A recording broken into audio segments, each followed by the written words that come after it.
एक भविष्यवाणी और जन्म। स्वप्न जो भविष्य का संकेत था। कपिलवस्तु, शाक्यों का समृद्ध राज्य, जहां राजा शुद्धोधन अपनी धर्मपरायणता और न्यायप्रियता के लिए प्रसिद्ध थे। उनकी महारानी महामाया अत्यंत सुंदर और पुण्यात्मा थीं।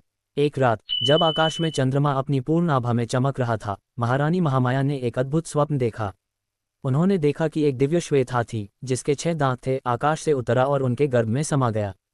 सुबह जब राजा शुद्धोधन को ये स्वप्न बताया गया, तो उन्होंने तत्काल राज ज्योतिषियों और विद्वानों को बुलवाया। महल के विद्वानों ने कहा, राजन, यह कोई साधारण स्वप्न नहीं है। यह इस बात का संकेत है कि महारानी के गर्भ में जो शिशु है, वह या तो एक महान चक्रवर्ती सम्राट बनेगा, या फिर संन्यास ग्रहण कर संसार को सत्य का मार्ग दिखाने वाला महापुरुष होगा। राजा शुद्धोधन के मन में एक विचित्र भय उत्पन्न हुआ। वे एक सम्राट के रूप में अपने पुत्र को सिंहासन पर बैठाना चाहते थे, न कि एक सन्यासी के रूप में संसार का त्याग करते देखना। लुम्बिनी वन में शुभ जन्म। गर्भधारण के कुछ महीनों बाद महारानी महामाया की प्रसव की घड़ी निकट आई। शास्त्रों के अनुसार ऐसी स्थिति में माता को अपने मायके जाना चाहिए। अतः वे कपिलवस्तु से देवदह अपने पिता का नगर जाने के लिए निकलीं। रास्ते में जब वे लुम्बिनी वन से गुजरीं, तो वहां का वातावरण अत्यंत शांत और सुरम्य था। वन में असंख्य पुष्प खिले हुए थे, पक्षी मधुर ध्वनि कर रहे थे और हवा मंद गति से बह रही थी। महामाया इस स्थान की दिव्यता से आकर्षित होकर रुक गईं। जैसे ही उन्होंने एक साल वृक्ष की शाखा को पकड़कर विश्राम करना चाहा, वैसे ही उन्होंने एक पवित्र शिशु को जन्म दिया। यह कोई साधारण जन्म नहीं था। शिशु जन्म लेते ही कमल के फूलों पर खड़ा हो गया और उसके मुख से दिव्य वचन निकले, मम अंतिम जन्म न पुनरावृत्ति भविष्यति। यह मेरा अंतिम जन्म है, अब मुझे पुनः जन्म नहीं लेना होगा। इसके तुरंत बाद स्वर्ग से देवताओं ने फूलों की वर्षा की, दिशाओं में एक दिव्य प्रकाश फैल गया और समस्त वन प्रफुल्लित हो उठा। ऋषि असित की भविष्यवाणी। राजा शुद्धोधन ने अपने पुत्र के जन्म पर भव्योत्सव मनाया। महल को सुवर्ण और रत्नों से सजाया गया। इस शुभ अवसर पर कई विद्वान, ऋषि और ज्योतिषी आमंत्रित किए गए। उनमें से एक थे असित ऋषि, जो वर्षों से हिमालय में तपस्या कर रहे थे। जब ऋषि असित महल में पहुंचे, तो उन्होंने शिशु को अपनी गोद में लिया और उसे देखकर मुस्कुराए, लेकिन फिर उनकी आंखों में आंसू आ गए। राजा शुद्धोधन ये देखकर चिंतित हो गए और बोले, मुनिवर, यह अश्रु किस कारण है? क्या मेरे पुत्र का भविष्य संकट में है? असित ऋषि बोले, राजन, नहीं, यह बालक कोई साधारण बालक नहीं है। यह महापुरुष होगा। ये या तो एक चक्रवर्ती सम्राट बनेगा, या फिर संसार को मोक्ष का मार्ग दिखाने वाला तपस्वी बनेगा। मैं सौभाग्यशाली हूं कि मैंने इसे देखा, किंतु दुर्भाग्य से मैं इसके वचनों को सुनने के लिए जीवित नहीं रहूंगा। यही सोचकर मेरी आंखों में आंसू आ गए। ये सुनकर राजा शुद्धोधन के हृदय में एक और चिंता उत्पन्न हुई, यदि यह बालक सन्यासी बन गया तो क्या होगा। उन्होंने निश्चय किया कि वे अपने पुत्र को विलासिता में इतना रमा देंगे कि उसे कभी संसार के दुखों का आभास ही न हो। शिशु का नामकरण और विशेष गुण। कुछ दिनों बाद राजमहल में शिशु का नामकरण समारोह हुआ। विद्वानों ने विचार विमर्श के बाद बालक का नाम सिद्धार्थ रखा, जिसका अर्थ था जो अपने लक्ष्य को प्राप्त करने के लिए जन्मा है। सिद्धार्थ का बचपन अन्य राजकुमारों से भिन्न था। वे अत्यंत शांतचित्त, करुणाशील और बुद्धिमान थे। जब अन्य बालक खेलकूद में लिप्त रहते, तब सिद्धार्थ ध्यान और चिंतन में मग्न रहते।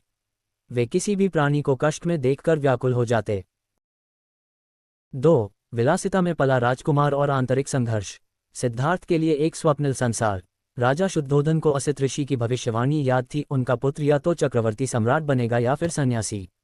राजा नहीं चाहते थे कि उनका पुत्र सन्यास की ओर आकर्षित हो। इसलिए उन्होंने सिद्धार्थ के लिए ऐसा जीवन तैयार किया जिसमें केवल सुख, आनंद और विलास हो। राजमहल में सिद्धार्थ के लिए 3 भव्य महल बनाए गए। ग्रीष्म महल, जिसमें ठंडी जलधाराएं और शीतल वातावरण था। वर्षा महल, जहां प्राकृतिक झरने और फूलों की सुगंधित वायु बहती थी। शीत महल, जिसमें हर समय गर्माहट बनी रहती थी। राजा ने आदेश दिया कि सिद्धार्थ के आसपास किसी प्रकार का दुख, रोग, बुढ़ापा या मृत्यु का उल्लेख तक न हो। राजमहल में केवल सुंदर युवतियां, हंसी खुशी का वातावरण और विलासितापूर्ण वस्तुएं रखी गईं। बालक सिद्धार्थ की संवेदनशीलता। सिद्धार्थ शारीरिक रूप से तो एक राजकुमार थे, लेकिन उनका हृदय अत्यंत कोमल और संवेदनशील था। वे महल के बगीचे में टहलते हुए भी फूलों को तोड़ने से हिचकिचाते। एक बार उन्होंने देखा कि एक बाज ने एक छोटी चिड़िया को अपने पंजों में दबोच लिया। सिद्धार्थ दौड़कर गए और चिड़िया को बाज से छुड़ा लिया। उनके मित्रों ने कहा, सिद्धार्थ, ये तो प्रकृति का नियम है। एक जीव दूसरे को खाकर जीवित रहता है। लेकिन सिद्धार्थ ने गंभीरता से उत्तर दिया, अगर यह प्रकृति का नियम है, तो क्या मनुष्य भी इसी नियम के अधीन है? क्या जीवन केवल दूसरों को कष्ट देकर आगे बढ़ने का नाम है? उनके ऐसे प्रश्नों से गुरुजन भी चकित रह जाते। राजकुमार की शिक्षा। यद्यपि सिद्धार्थ अत्यंत संवेदनशील और गंभीर थे, फिर भी उन्हें एक योग्य सम्राट बनाने के लिए हर प्रकार की शिक्षा दी गई। उन्हें वेद, ज्योतिष, राजनीति, युद्ध कौशल, धनुर्विद्या और अश्वारोहण की शिक्षा दी गई। एक दिन राजमहल में एक प्रतियोगिता का आयोजन किया गया। इसमें शाक्य और कोलीय राजकुलों के कई वीर राजकुमार भाग ले रहे थे। सिद्धार्थ ने धनुष उठाया, जो अत्यंत भारी था। जैसे ही उन्होंने प्रत्यंचा खींची, धनुष की डोरी इतनी तेजी से पीछे हटी कि उसकी ध्वनि आकाश में गूंज गई। तीर सीधा लक्ष्य को भेद गया। सभी आश्चर्यचकित रह गए। ये सिद्धार्थ के भीतर छुपी अपार शक्ति का प्रमाण था। यशोधरा से विवाह। राजा शुद्धोधन को अब यह विश्वास हो गया था कि सिद्धार्थ धीरे धीरे एक आदर्श सम्राट बनने की दिशा में बढ़ रहे हैं। अतः उन्होंने सिद्धार्थ के विवाह का विचार किया। शाक्य वंश की एक सुंदर और गुणी राजकुमारी थी यशोधरा। उनका मन कोमल और हृदय प्रेम से भरा था। राजमहल में सिद्धार्थ और यशोधरा का विवाह भव्यता से संपन्न हुआ। सिद्धार्थ और यशोधरा का जीवन कुछ वर्षों तक अत्यंत सुखद रहा। दोनों एक दूसरे का सम्मान करते थे और गहरे प्रेम में थे। यशोधरा के गर्भ से एक पुत्र का जन्म हुआ, जिसका नाम राहुल रखा गया। असली संसार से पहला सामना। सिद्धार्थ का जीवन अब तक एक स्वप्नलोक जैसा था, जहां कोई दुख, पीड़ा या मृत्यु नहीं थी। लेकिन विधि का विधान कुछ और ही था। एक दिन जब सिद्धार्थ अपने सारथी चन्ना के साथ महल से बाहर निकले, तो उन्होंने पहली बार जीवन की कठोर वास्तविकताओं का सामना किया। उन्होंने 4 दृश्यों को देखा, जो उनके जीवन को हमेशा के लिए बदलने वाले थे। एक वृद्ध व्यक्ति, झुकी हुई कमर, कांपते हुए हाथ और थके हुए कदम। सिद्धार्थ ने चन्ना से पूछा, ये कौन है? चन्ना ने उत्तर दिया, ये वृद्ध है, सभी को एक दिन ऐसा ही बनना पड़ता है। सिद्धार्थ को ये जानकर आघात लगा कि युवा कोई स्थायी अवस्था नहीं है। 2 एक रोगी व्यक्ति, सड़कों पर पड़ा हुआ, दर्द से कराहता हुआ। सिद्धार्थ ने पूछा, इस व्यक्ति को क्या हुआ है? चन्ना ने कहा, ये बीमार है।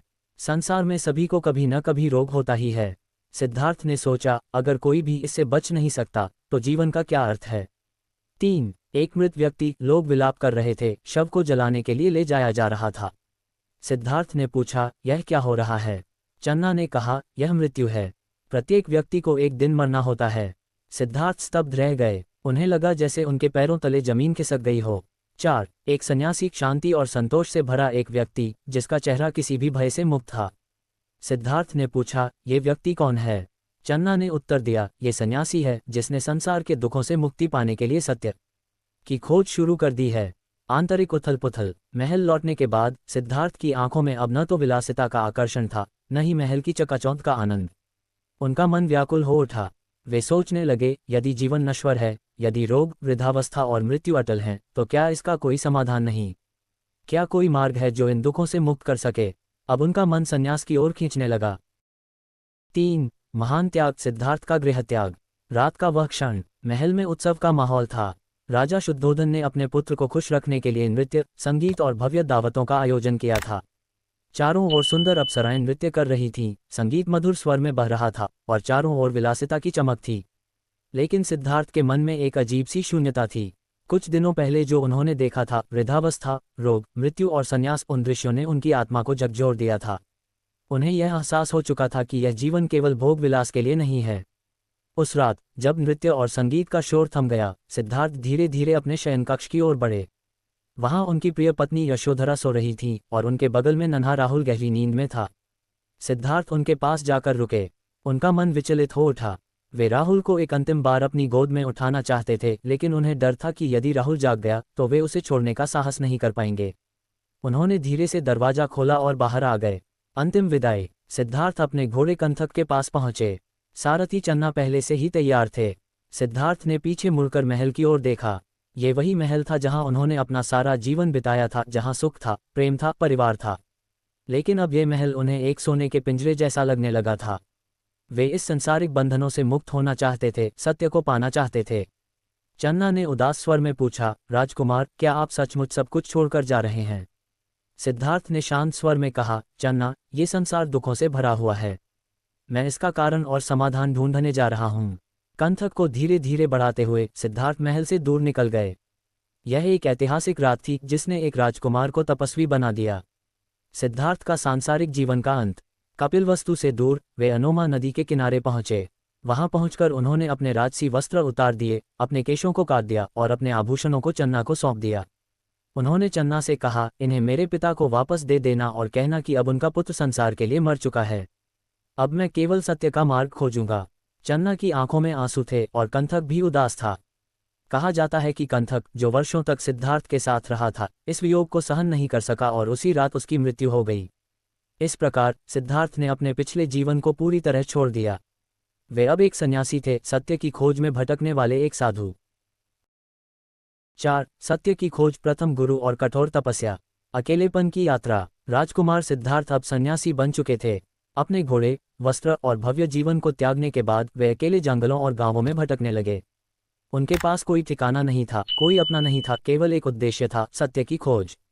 वे सोच रहे थे, यदि संसार दुखों से भरा हुआ है तो इसका कारण क्या है, और क्या कोई ऐसा मार्ग है जो इन दुखों से मुक्ति दिला सके। पहला गुरु, आलार कालाम। यात्रा करते करते वे एक प्रसिद्ध तपस्वी आलार कालाम के पास पहुंचे। आलार कालाम उस समय के महान योगी थे और ध्यान साधना में पारंगत थे। सिद्धार्थ ने उनसे विनम्रतापूर्वक कहा, हे मुनिवर, मैं सत्य की खोज में हूँ, कृपया मुझे ज्ञान प्रदान करें। आलार कालाम ने उन्हें ध्यान और योग की गहरी विधियां सिखाईं। सिद्धार्थ ने शीघ्र ही इस ज्ञान को आत्मसात कर लिया। वे इतनी तीव्रता से ध्यान में लीन होते कि कुछ ही समय में उन्होंने आलार कालाम के समान अवस्था प्राप्त कर ली। एक दिन आलार कालाम ने कहा, वत्स, तुमने वह सब कुछ सीख लिया है जो मैं सिखा सकता हूँ। अब तुम मेरे समान हो, तुम मेरी जगह इस आश्रम का संचालन कर सकते हो। लेकिन सिद्धार्थ असंतुष्ट थे। उन्होंने सोचा, ये ध्यान मुझे अस्थायी शांति देता है, लेकिन ये पूर्ण मुक्ति नहीं है। जब ये ध्यान टूटता है तो फिर से मन अशांत हो जाता है। उन्होंने विनम्रता से गुरु को प्रणाम किया और वहां से आगे बढ़ गए। दूसरा गुरु, उद्दक रामपुत। इसके बाद सिद्धार्थ एक और महान योगी उद्दक रामपुत के पास पहुंचे। ये योगी गहन ध्यान और समाधि की गूढ़ विधियों में पारंगत थे। उन्होंने सिद्धार्थ को ध्यान के और गहरे स्तरों का ज्ञान दिया। सिद्धार्थ ने ये भी शीघ्र सीख लिया और इस साधना में निपुण हो गए। लेकिन यहाँ भी उन्हें पूर्ण संतोष नहीं मिला। उन्होंने सोचा, ये ज्ञान मुझे कुछ समय के लिए शांति तो देता है, लेकिन ये जन्म और मृत्यु के चक्र से मुक्ति नहीं दिलाता। इसलिए उन्होंने उद्दक रामपुत को भी प्रणाम किया और अपनी यात्रा जारी रखी। महान तपस्या का संकल्प। अब सिद्धार्थ ने निश्चय किया कि वे कठोर तपस्या करेंगे। वे निरंतर जंगलों में भटकते रहे और अंततः उरुवेला, वर्तमान बोधगया नामक स्थान पर पहुंचे। वहां उन्होंने 5 अन्य सन्यासियों, कोण्य, भद्दीय, वप, महानाम और अस्सजी के साथ कठिन तपस्या शुरू की। उन्होंने भोजन त्याग दिया और केवल कुछ दाने ही ग्रहण करने लगे। धीरे धीरे वे केवल पत्तों और जंगली फलों पर निर्भर रहने लगे। अंततः वे एक दिन में केवल एक दाना खाने लगे। वे इतने कमजोर हो गए कि उनके शरीर की हड्डियां दिखाई देने लगीं। वे ध्यान में बैठते, लेकिन अत्यधिक भूख के कारण गिर पड़ते। एक दिन जब वे नदी के किनारे ध्यान कर रहे थे तो अत्यधिक कमजोरी के कारण वे गिर पड़े और बेहोश हो गए। गांव की एक स्त्री, सुजाता, ने उन्हें देखा और समझा कि यह कोई दिव्य व्यक्ति है जिसे तपस्या के कारण अत्यधिक कष्ट हुआ है। उसने उन्हें खीर अर्पित की। पहले तो सिद्धार्थ ने इसे ग्रहण करने में संकोच किया, लेकिन फिर उन्होंने सोचा, शरीर को पूरी तरह कष्ट देना भी मुक्ति का मार्ग नहीं हो सकता। उन्होंने खीर ग्रहण की और धीरे धीरे उनकी चेतना वापस आई। तपस्वियों का त्याग और नए मार्ग की खोज। जब 5 सन्यासियों ने यह देखा कि सिद्धार्थ ने खीर ग्रहण की है तो उन्होंने सोचा, ये व्यक्ति अब तपस्या छोड़कर भोग विलास की ओर लौट रहा है। यह अब हमारे साथ रहने योग्य नहीं है। वे सिद्धार्थ को छोड़कर चले गए। लेकिन सिद्धार्थ को अब एक महत्वपूर्ण सत्य का आभास हुआ, अत्यधिक सुख भी सही नहीं है और अत्यधिक कष्ट भी नहीं। सही मार्ग बीच का है। इसी विचार के साथ उन्होंने अपनी तपस्या का तरीका बदला और मध्यम मार्ग की खोज की। 5. ज्ञान की प्राप्ति, बोधि वृक्ष के नीचे की अंतिम साधना। बोधि वृक्ष की छाया में। अब तक सिद्धार्थ ने हर मार्ग आजमा लिया था, भोग विलास, गहन ध्यान, कठोर तपस्या, लेकिन उन्हें सत्य नहीं मिला। सुजाता द्वारा अर्पित खीर ग्रहण करने के बाद उनके मन में ये स्पष्ट हो गया कि अत्यधिक तपस्या भी उतनी ही व्यर्थ है जितना विलासिता। अब उन्होंने एक नए मार्ग की खोज शुरू की, मध्यम मार्ग, जिसमें न तो अत्यधिक भोग था और न ही अत्यधिक कष्ट। उन्होंने निश्चय किया कि अब वे अंतिम साधना करेंगे और तब तक नहीं उठेंगे जब तक उन्हें परम ज्ञान की प्राप्ति न हो जाए। वे उरुवेला, वर्तमान बोधगया में एक विशाल पीपल के वृक्ष के नीचे बैठे और ध्यानमग्न हो गए। यही वृक्ष बाद में बोधि वृक्ष के नाम से प्रसिद्ध हुआ। मार का प्रहार, अंतःसंघर्ष की अंतिम परीक्षा। जब सिद्धार्थ ध्यान में बैठे तो उनकी साधना को भंग करने के लिए मार, बुराई और माया का प्रतीक प्रकट हुआ। मार ने सिद्धार्थ को रोकने के लिए 3 शक्तिशाली हथकंडे अपनाए। 1. भय उत्पन्न करना। मार ने भयंकर तूफान, भयानक राक्षस और आग बरसाने वाली सेना भेजी, लेकिन सिद्धार्थ अडिग रहे। वे न डरे, न विचलित हुए। 2. मोह और वासना। मार ने अपनी 3 दिव्य कन्याओं, तन्हा, तृष्णा, अरति, असंतोष और राग, आसक्ति, को भेजा, जिन्होंने सिद्धार्थ को लुभाने की पूरी कोशिश की, लेकिन सिद्धार्थ ने कोई ध्यान नहीं दिया। 3. अहंकार और अधिकार का भ्रम। मार ने कहा, यह ज्ञान और सत्य तुम्हारा नहीं हो सकता। मैं संसार का स्वामी हूँ, ये स्थान मेरा है, तुम इसे कैसे प्राप्त कर सकते हो? तब सिद्धार्थ ने अपने दाएं हाथ की उंगलियों से धरती को स्पर्श किया और कहा, मेरा साक्षी यह धरती स्वयं बनेगी। कहते हैं कि उसी क्षण धरती कांप उठी और आकाश से दिव्य प्रकाश फैल गया। मार और उसकी समस्त मायाएं पराजित होकर अंतर्ध्यान हो गईं। ज्ञान का प्रकाश, बुद्धत्व की प्राप्ति। सिद्धार्थ की साधना पूरी हो चुकी थी। उनकी चेतना अब असीम गहराइयों तक पहुंच चुकी थी। वे पिछले जन्मों को देखने में सक्षम हो गए। उन्होंने चार आर्य सत्य को अनुभव किया। 1. दुख। संसार में जन्म, मृत्यु, रोग, वृद्धावस्था, वियोग और अपूर्ण इच्छाएं सभी दुख हैं। 2. दुख समुदय। ये दुख तृष्णा, इच्छा और आसक्ति के कारण उत्पन्न होता है। 3. दुख निरोध। यदि तृष्णा को समाप्त कर दिया जाए तो दुख भी समाप्त हो सकता है। 4. मार्ग। दुख से मुक्ति पाने का मार्ग अष्टांगिक मार्ग है। इसके साथ ही सिद्धार्थ को निर्वाण प्राप्त हुआ। वे अब बुद्ध बन चुके थे, सम्यक संबुद्ध, अर्थात वह जो पूर्ण रूप से जाग चुका हो। बुद्ध की प्रसन्नता और करुणा। ज्ञान प्राप्ति के बाद बुद्ध 7 दिनों तक वहीं ध्यानस्थ रहे। उन्होंने इस नए अनुभव को गहराई से समझने का प्रयास किया। फिर उन्होंने सोचा, क्या मैं इस सत्य को संसार को बताऊं? क्या लोग इसे समझ पाएंगे? तभी ब्रह्मा स्वयं प्रकट हुए और विनती की, हे बुद्ध, ये ज्ञान दुर्लभ है, परंतु कुछ ऐसे भी हैं जिनके हृदय में इसे ग्रहण करने की क्षमता है। कृपया इसे संसार को बताइए। बुद्ध को यह एहसास हुआ कि संसार में कुछ लोग ऐसे हैं जो इस ज्ञान को समझ सकते हैं और इसे आगे बढ़ा सकते हैं। उन्होंने धम्म प्रचार करने का निश्चय किया। 6. प्रथम उपदेश, धर्मचक्र प्रवर्तन। ज्ञान प्राप्ति के बाद की यात्रा। बोधि वृक्ष के नीचे ज्ञान प्राप्त करने के बाद बुद्ध 7 सप्ताह तक वहीं रहे और अपने अनुभव को गहराई से आत्मसात किया। अब उनके सामने सबसे बड़ा प्रश्न था, क्या मैं इस ज्ञान को संसार को बताऊं? क्या लोग इसे समझ पाएंगे? कुछ समय तक वे मौन रहे, लेकिन फिर उन्होंने ये निश्चय किया कि जो लोग सत्य की खोज में हैं, वे इस ज्ञान को समझ सकते हैं। अब उन्होंने ये सोचा कि सबसे पहले मैं किसे उपदेश दूं। पहले शिष्यों की खोज। बुद्ध को स्मरण हुआ कि जब वे तपस्या कर रहे थे तब उनके साथ 5 सन्यासी थे, कोण्य, भद्दीय, वप, महानाम और अस्यजी। वे ही सबसे उपयुक्त व्यक्ति थे जिन्हें ये ज्ञान दिया जा सकता था। बुद्ध को ये ज्ञात हुआ कि वे इस समय ऋषिपतन सारनाथ में हैं। बुद्ध ने सारनाथ की यात्रा प्रारंभ की। ये यात्रा कठिन थी, लेकिन उनके भीतर करुणा और सत्य की ज्योति जल रही थी। धर्मचक्र प्रवर्तन, पहला उपदेश। सारनाथ पहुंचने पर बुद्ध ने उन 5 सन्यासियों को देखा। पहले तो वे बुद्ध को देखकर निराश हुए, क्योंकि उन्हें लगा कि सिद्धार्थ ने कठोर तपस्या का त्याग कर दिया था। लेकिन जब बुद्ध धीरे धीरे उनके पास आए तो उनकी प्रभावशाली आभा देखकर सभी सम्मानपूर्वक खड़े हो गए। वे समझ गए कि यह अब कोई साधारण व्यक्ति नहीं है, अब वे बुद्ध बन चुके हैं। बुद्ध ने अपने पहले उपदेश में उन्हें 4 आर्य सत्य और मध्यम मार्ग का ज्ञान दिया। 4 आर्य सत्य। 1. दुख। संसार में जन्म, मृत्यु, रोग, वृद्धावस्था, वियोग और अपूर्ण इच्छाएं सभी दुख हैं। 2. दुख समुदय। ये दुख तृष्णा, इच्छा और आसक्ति के कारण उत्पन्न होता है। 3. दुख निरोध। यदि तृष्णा को समाप्त कर दिया जाए तो दुख भी समाप्त हो सकता है। 4. मार्ग। दुख से मुक्ति पाने का मार्ग अष्टांगिक मार्ग है। अष्टांगिक मार्ग। 1. सम्यक दृष्टि, सत्य को यथार्थ रूप में देखना। 2. सम्यक संकल्प, अहिंसा और करुणा का मार्ग अपनाना। 3. सम्यक वाणी, सत्य और मधुर वचन बोलना। 4. सम्यक कर्म, नैतिकता और सदाचार का पालन करना। 5. सम्यक आजीविका, सही और ईमानदारी से जीवन यापन करना। 6. सम्यक प्रयास, मन को बुरी आदतों से बचाना। 7. सम्यक स्मृति, अपने विचारों और कर्मों के प्रति सजग रहना। 8. सम्यक समाधि, ध्यान और आत्म साक्षात्कार के माध्यम से सत्य की प्राप्ति। बुद्ध ने समझाया कि अत्यधिक भोग भी सही नहीं है और अत्यधिक तपस्या भी नहीं। सच्चा मार्ग मध्यम मार्ग है। संघ की स्थापना, पहला भिक्षु। इस उपदेश को सुनकर 5 सन्यासियों ने इसे हृदय से स्वीकार कर लिया और बुद्ध के पहले शिष्य बन गए। इस प्रकार बौद्ध संघ भिक्षुओं का पहला समूह स्थापित हुआ। कोण्य, जो सबसे पहले बुद्ध के शब्दों को समझे, उन्हें अरहत की उपाधि मिली। ये बौद्ध धर्म के इतिहास में पहला अवसर था जब किसी ने इस ज्ञान को पूर्ण रूप से आत्मसात किया। बुद्ध के महान मिशन की शुरुआत। बुद्ध का पहला उपदेश धर्मचक्र प्रवर्तन कहलाया, अर्थात धर्म का चक्र घुमाना।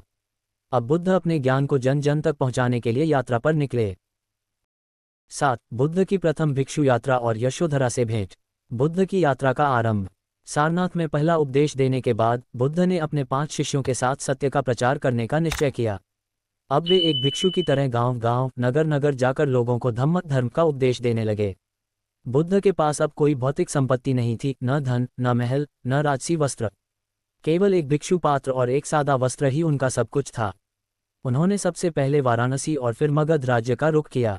वहां उन्होंने राजा बिंबिसार को उपदेश दिया, जो बाद में उनके प्रमुख अनुयायियों में से एक बने।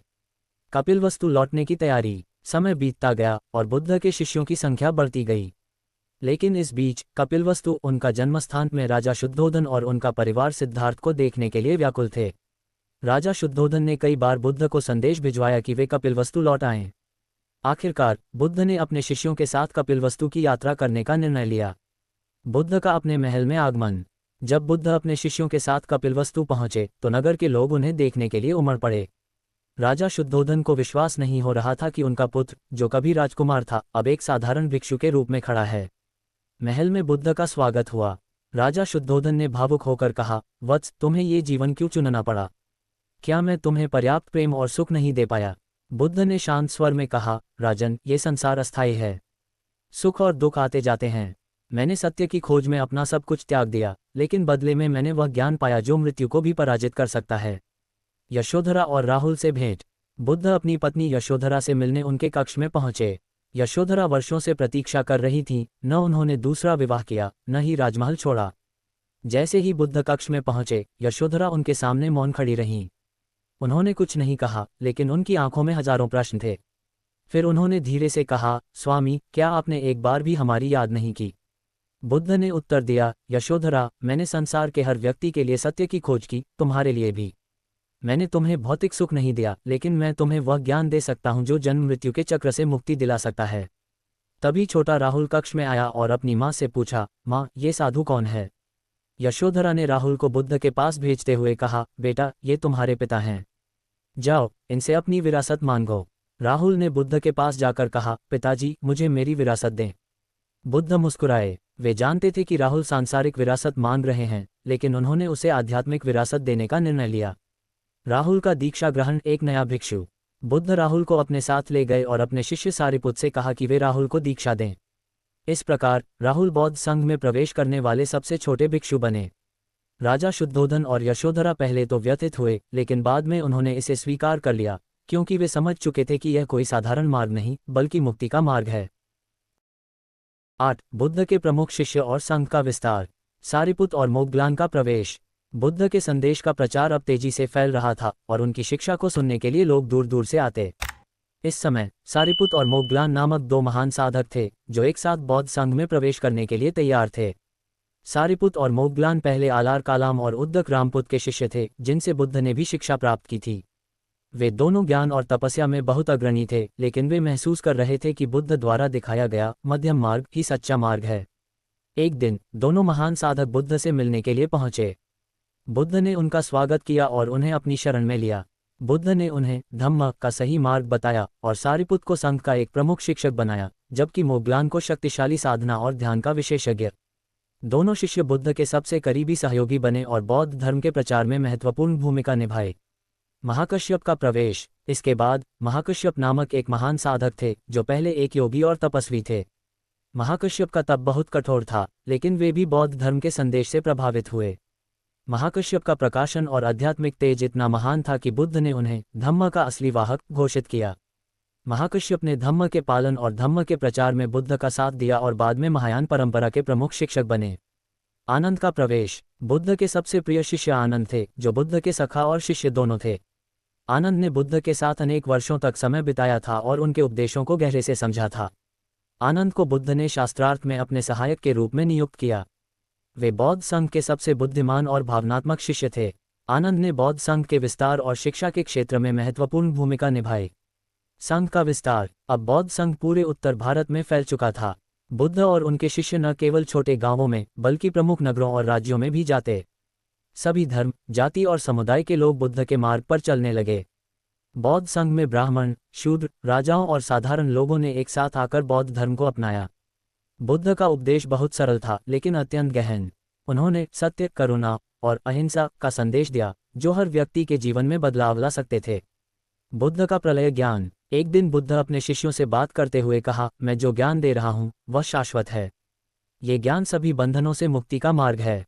बुद्ध ने भविष्यवाणी की कि वे परिनिर्वाण, अंतिम निर्वाण प्राप्त करने से पहले अपने शिष्यों को पूरी तरह से तैयार कर देंगे। अब बुद्ध का संघ बहुत बड़ा हो चुका था और उनका संदेश भारत भर में फैलने लगा था। 9. बुद्ध का अंतिम समय और परिनिर्वाण। अंतिम समय की शुरुआत। समय के साथ बुद्ध का शरीर अब थकने लगा था। वे जानते थे कि उनका समय अब समाप्ति की ओर बढ़ रहा है। ये घटना लगभग 483 बीसी की है, जब बुद्ध ने कुशीनगर, वर्तमान उत्तर प्रदेश, भारत में अंतिम समय बिताया। कुशीनगर वह स्थान था जहां बुद्ध ने पारिनिर्वाण, अंतिम निर्वाण प्राप्त किया। उन्होंने अपने शिष्यों को यह समझाया कि उनका शरीर नश्वर है, लेकिन उनका धर्म और ज्ञान शाश्वत रहेगा। बुद्ध का अंतिम उपदेश। कुशीनगर में बुद्ध का अंतिम उपदेश आनंद को दिया। उन्होंने कहा, हे आनंद, तुम्हें ये याद रखना चाहिए कि सब कुछ नष्ट हो जाता है। मृत्यु और जीवन दोनों ही अस्थिर हैं। हम सबको अपने कार्यों का फल प्राप्त होता है।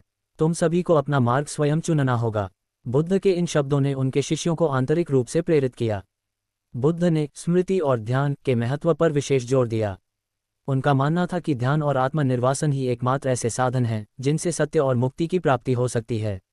विधिवत अंतिम संस्कार। बुद्ध के निधन के बाद उनके शिष्यों ने विधिवत उनका अंतिम संस्कार किया। उनकी देह को जलाने से पहले उसे सोने के ताबूत में रखा गया और पूरे नगर में श्रद्धांजलि अर्पित की गई। कुशीनगर में बुद्ध का समाधि स्थल आज भी एक प्रमुख तीर्थ स्थल है, जहां लाखों लोग श्रद्धा भाव से जाते हैं। बुद्ध के पारिनिर्वाण के बाद उनके अवशेषों को 7 हिस्सों में बांट लिया गया, जो बाद में स्तूपों में रखे गए। बुद्ध के धम्म का स्थायित्व। बुद्ध का पारिनिर्वाण होने के बाद भी उनके उपदेशों का प्रभाव लगातार बढ़ता गया। उनके शिष्य जैसे महाकश्यप, सारिपुत और आनंद ने बौद्ध धर्म का प्रचार भारत और उसके बाहर के देशों में किया।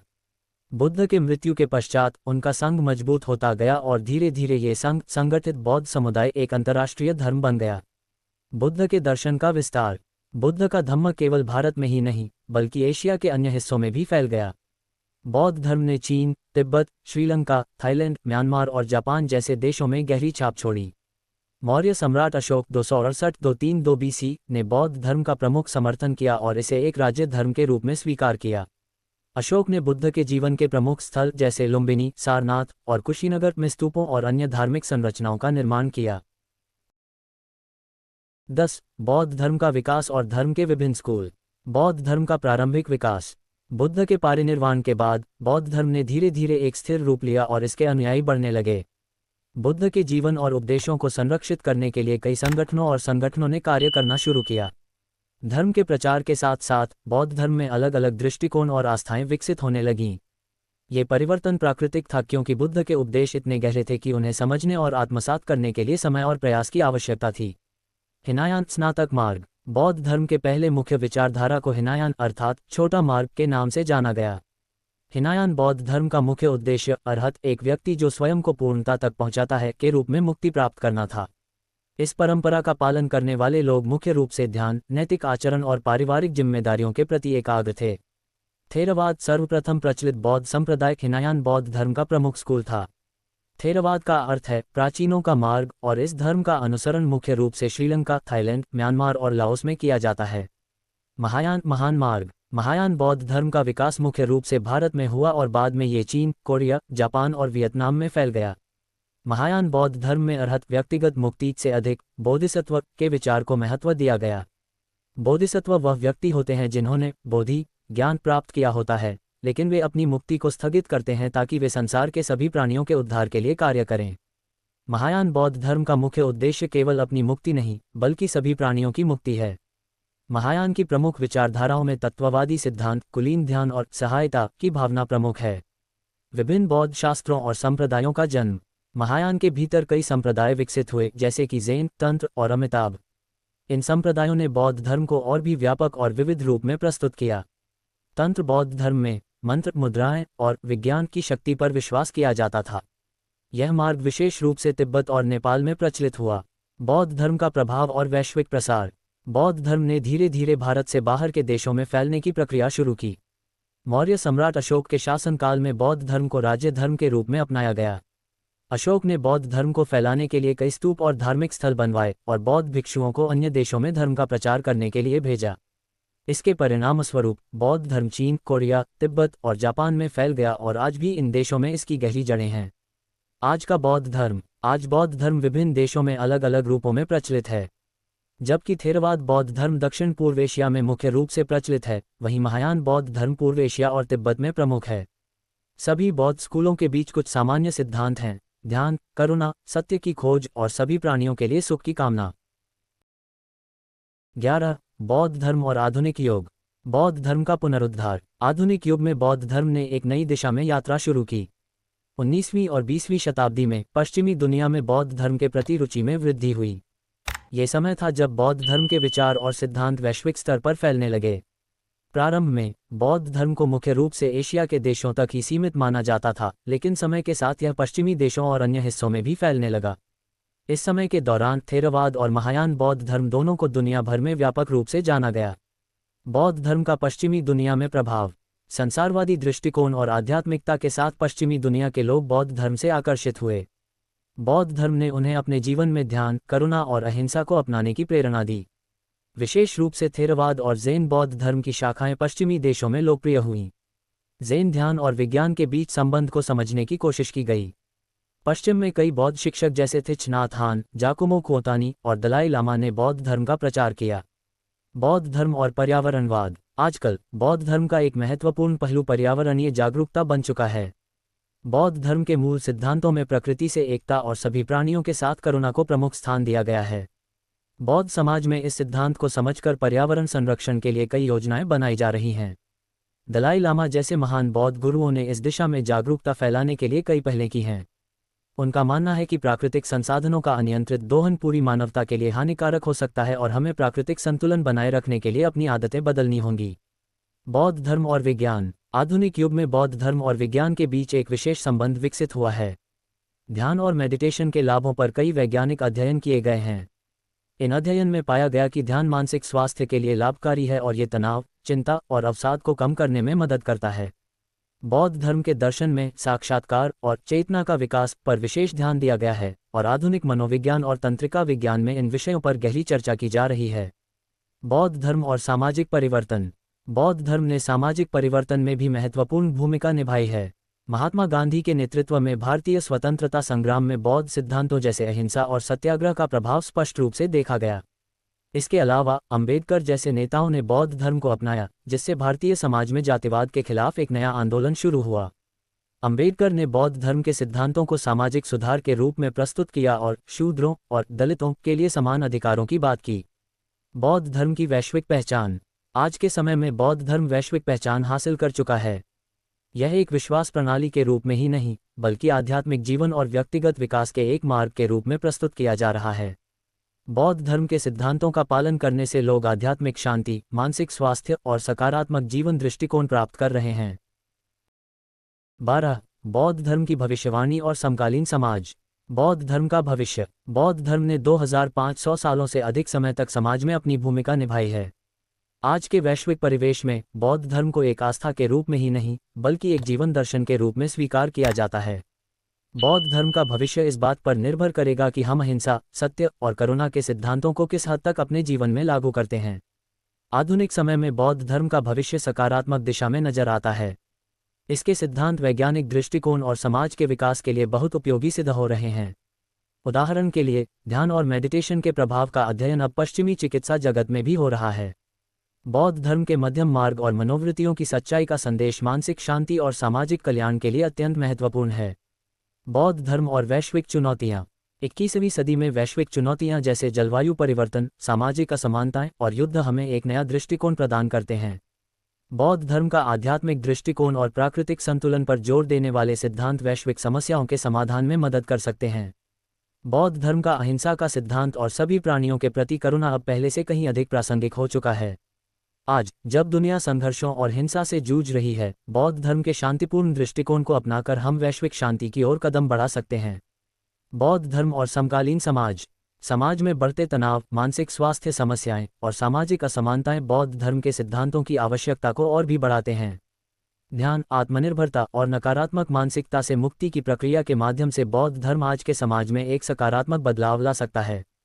बौद्ध धर्म के सभी प्राणियों की समानता और मानवाधिकारों के सिद्धांतों का पालन करने से सामाजिक असमानता और भेदभाव में कमी हो सकती है। ये धर्म हमें अपने भीतर करुणा और समाज के प्रति जिम्मेदारी का एहसास कराता है। बौद्ध धर्म और धर्मनिरपेक्षता। आज के धर्मनिरपेक्ष समाज में बौद्ध धर्म का संदेश और भी अधिक महत्वपूर्ण हो गया है। बौद्ध धर्म धर्मों के बीच समानता, आपसी सम्मान और धार्मिक सहिष्णुता को बढ़ावा देता है। इसके सिद्धांत धर्मनिरपेक्ष समाज के मूल्यों से मेल खाते हैं। दलाई लामा और अन्य बौद्ध धर्म के महान विचारक अपने संदेशों में हमेशा धार्मिक स्वतंत्रता और सभी धर्मों के प्रति सम्मान की बात करते हैं।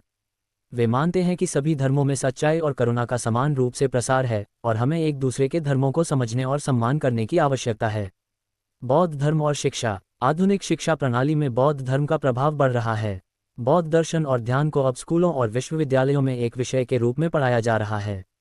इसके माध्यम से छात्रों को मानसिक शांति, एकाग्रता और सकारात्मक सोच की दिशा में प्रशिक्षित किया जा रहा है। शिक्षा में बौद्ध दृष्टिकोण को शामिल करने से हम समाज में अधिक सहिष्णु, समझदार और मानसिक रूप से मजबूत नागरिक तैयार कर सकते हैं।